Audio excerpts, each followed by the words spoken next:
प्यारे बच्चों, मैं विनोद कुमार गुप्ता, सहायक अध्यापक सामाजिक विज्ञान, श्री दान कुंवरी इंटर कॉलेज आवलखेड़ा आगरा। बच्चों, आज मैं आपको बताने वाला हूँ मंत्रिपरिषद और मंत्रिमंडल में क्या अंतर होता है। प्रायः हम लोग सुनते हैं कि मंत्रिमंडल और मंत्रिपरिषद शब्द, और अनुमान भी लगाते हैं कि मंत्रिमंडल और मंत्रिपरिषद शब्द एक ही होंगे, लेकिन इन दोनों में अंतर होता है। तो मंत्रिमंडल और मंत्रिपरिषद को जानने से पहले थोड़ा सरकार के बारे में जान लेते हैं। जो सरकार होती है वह 3 अंगों से मिलकर बनती है: व्यवस्थापिका, कार्यपालिका और न्यायपालिका। तो व्यवस्थापिका का जो काम होता है वह कानून बनाना होता है, और कार्यपालिका का काम होता है व्यवस्थापिका के द्वारा बनाए गए कानूनों को लागू करना। न्यायपालिका का काम होता है कि व्यवस्थापिका और कार्यपालिका द्वारा बनाए गए कानूनों और लागू किए गए कानूनों को देखना कि वह न्याय संगत हैं या नहीं। प्रायः जो कार्यपालिका होती है उसे ही सरकार के नाम से जाना जाता है। तो हमारे देश में 2 प्रकार की कार्यपालिका होती है, एक देश की कार्यपालिका होती है और दूसरी प्रदेश की कार्यपालिका होती है। कहने का मतलब ये कि एक देश की सरकार होती है और दूसरी प्रदेश की सरकार होती है। तो जो कार्यपालिका होती है उस कार्यपालिका के 2 मुखिया होते हैं, एक नाम मात्र का मुखिया होता है और एक वास्तविक मुखिया होता है। जब हम देश की बात करते हैं, देश की कार्यपालिका की बात करते हैं, तो नाम मात्र का मुखिया राष्ट्रपति होता है और वास्तविक मुखिया प्रधानमंत्री होता है। जबकि प्रदेश की जब बात करते हैं, प्रदेश की कार्यपालिका की बात करते हैं, तो प्रदेश की कार्यपालिका का जो नाम मात्र का मुखिया होता है वह राज्यपाल होता है, जबकि वास्तविक मुखिया मुख्यमंत्री होता है। चूँकि वास्तविक जो मुखिया, सरकार का जो वास्तविक मुखिया होता है, उसी मुखिया के नाम पर उस सरकार को प्रायः बुलाया जाता है, जैसे मोदी सरकार और योगी सरकार। तो अब बात कर लेते हैं मंत्रिपरिषद और मंत्रिमंडल में क्या अंतर होता है। तो मंत्रिपरिषद और मंत्रिमंडल में अंतर जानने से पहले थोड़ा मंत्रियों की श्रेणी के बारे में जान लेते हैं। चाहे वह देश की सरकार हो, चाहे प्रदेश की सरकार हो, 3 प्रकार के मंत्री होते हैं। कैबिनेट मंत्री होते हैं, राज्य मंत्री होते हैं और उप मंत्री होते हैं। जो कैबिनेट मंत्री होते हैं, कैबिनेट मंत्री प्रायः वरिष्ठ और अनुभवी व्यक्तियों को बनाया जाता है, जो अपने मंत्रालय से जुड़े कामकाज की बेहतर जानकारी रखते हैं। राज्य मंत्रियों की संख्या कैबिनेट मंत्रियों की अपेक्षा थोड़ी अधिक होती है।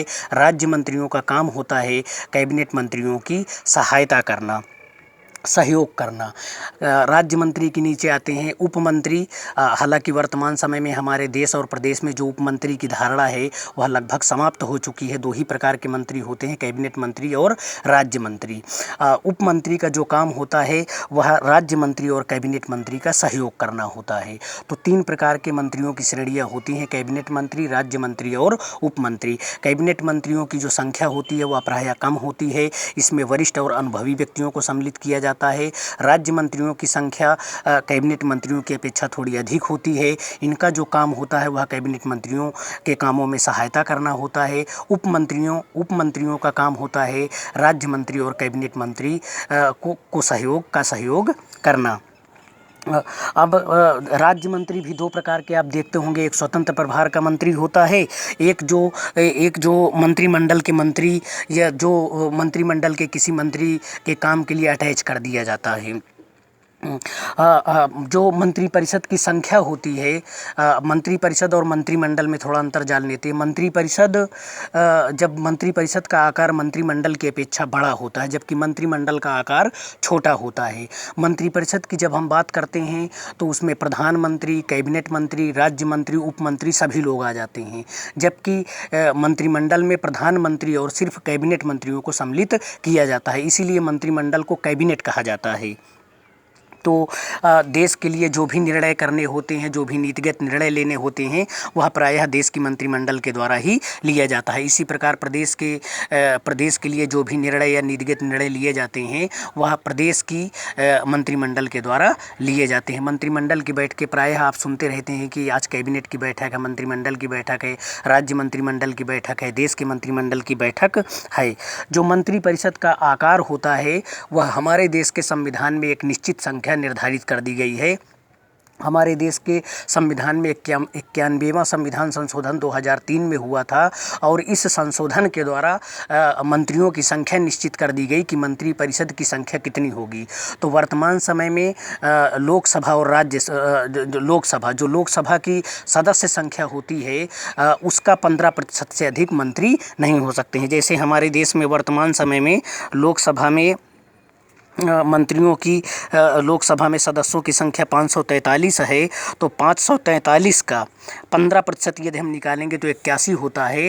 तो मोदी मंत्रिमंडल में 81, मोदी मंत्रिपरिषद में 81 मंत्री से अधिक, प्रधानमंत्री सहित 81 मंत्री से अधिक नहीं हो सकते हैं। इसी प्रकार विधानसभा की बात करें, अपने राज्य की विधानसभा की बात करें तो विधानसभा की वर्तमान समय में सदस्य संख्या 403 है। तो 403 का यदि हम 15% निकालेंगे तो लगभग 60 या 61 होता है। तो हमारे प्रदेश की जो मंत्रिपरिषद है उसका आकार 60 या 61 मंत्रियों से ज़्यादा नहीं हो सकता है मुख्यमंत्री को मिलाकर।